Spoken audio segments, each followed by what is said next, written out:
মালদহে চাকরিহারাদের DI office ঘেরাও ঘিরে ধুমধুমার পরিস্থিতি। ডিআই অফিসে তালা মেরে বিক্ষোভ চাকরিহারাদের, আর তাতে বাধা দিতে পুলিশের সাথে ধস্তাধস্তি চাকরিহারাদের। ঘটনা ঘিরে আজ সকাল থেকে চরম উত্তেজনা মালদহের অতুল চন্দ্র মার্কেট এলাকায় অবস্থিত ডিআই অফিস চত্বরে। ইংরেজবাজার শহরের অতুল মার্কেট সংলগ্ন জেলা শিক্ষা দপ্তরে ঘেরাও করে বিক্ষোভ কর্মসূচির ডাক দেয় যোগ্য শিক্ষক, শিক্ষিকা ও শিক্ষাকর্মী মঞ্চ। এদিন শতাধিক চাকরিহারা তরুণ তরুণীরা মিছিল করে জেলা শিক্ষা দপ্তরের সামনে গিয়ে বিক্ষোভ দেখাতেই পুলিশি বাধার মুখে পড়ে বলে অভিযোগ। আর তারপরে শিক্ষা দপ্তরের ভেতরে ঢুকে বিক্ষোভ দেখাতে থাকেন চাকরিহারা প্রার্থীরা। সেই সময় পুলিশের সাথে ধস্তাধস্তি শুরু হয়ে যায়। রীতিমতো চরম উত্তেজনা পরিস্থিতি তৈরি হয় জেলা শিক্ষা দপ্তর চত্বরে। রাজ্য সরকার ও শিক্ষা দপ্তরের ভূমিকা নিয়েও এদিন প্রতিবাদে সোচ্চার হন চাকরিহারা প্রার্থীরা। পাশাপাশি পুলিশি বাধার মুখে প্রতিবাদ জানিয়ে জেলা শিক্ষা দপ্তরের সামনে অবস্থান বিক্ষোভে বসে পড়েন প্রতিবাদীরা। আজকে আপনারা টাউন হলের সামনে থেকে কি করবেন এবং কি দাবিটা কি? আমরা 2016 এসএলএসটি যোগ্য আমরা শিক্ষক এবং শিক্ষাকর্মী। আমাদের আজ এই অভিযানটা হচ্ছে ডিআই অফিসে অভিযান। আমাদের গত 3 এপ্রিল আমাদের সুপ্রিম কোর্ট থেকে আমাদের এই পুরো প্যানেলটাকে বাতিল করা হয়েছে, যেখানে আমাদের কোনো রকম দুর্নীতি কোনো কিছুতে আমাদের নাম নেই, কিছু নেই। তবুও আমাদের এরকম প্যানেল থেকে ক্যান্সেল করা হয়েছে, যার জন্য আমরা আজ ন্যায় বিচার পাওয়ার জন্য আমরা জেলায় জেলায় এই ডিআই অফিস অভিযান করছি। এরপর আমাদের আরও নানা রকম কর্মসূচি রয়েছে। আমাদের যেটা সরকারের কাছে এবং এসএসসির কাছে আমাদের বার্তা, যে আমাদের যেন সঠিক ওএমআর মিরর ইমেজ আর কি আমাদের ওয়েবসাইটে প্রকাশ করুক, এবং আমাদের যোগ্য অযোগ্য তালিকা যেন প্রকাশ করে সুপ্রিম কোর্টে নিয়ে গিয়ে আমাদের যেন বাঁচায়, এই আমাদের আজকে দাবি। বলছি মালদায় কতজন আছে?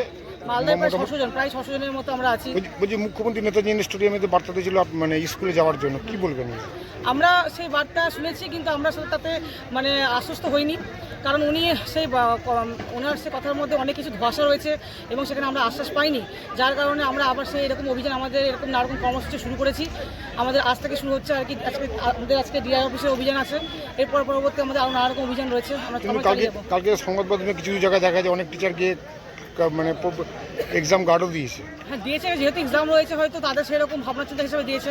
আমরা তো স্কুলে 1-2 বছর চাকরি করছি, কাজ করছি, আমাদের তো কিছু ওরকম দায়িত্ব রয়েছে, সেই জায়গা থেকে আমরা গেছি। কিন্তু আমরা যাবো না স্কুলমুখী, আমরা এখন পর্যন্ত হবো না।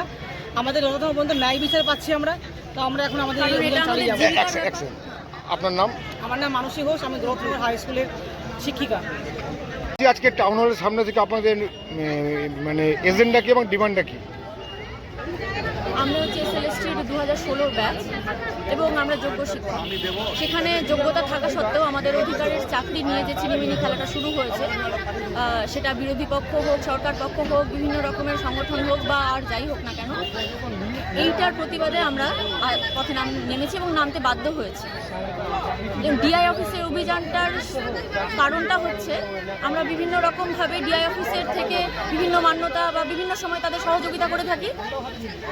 শুনতে পাচ্ছি যে আমাদের ইমিডিয়েটলি বেতন বন্ধ হতে চলেছে, ঠিক আছে? তো এই ব্যাপারে আমাদের ভূমিকা কি হওয়া উচিত, মানে কেন?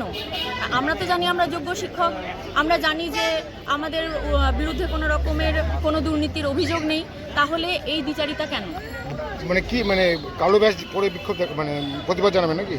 কালো ব্যাজ আরও কর্মসূচি রয়েছে, সেটা ওখানে গেলেই বুঝতে পারবেন। ওনাদের সাথে আমরা মানে কি বলবো, যে পর্যায়ে যেতে হয় সে পর্যায়ে যাব, কিন্তু আপাতত কাজ বন্ধ করব। মালদায় মোটামুটি ডিস্ট্রিক্টে কত শিক্ষক আছে?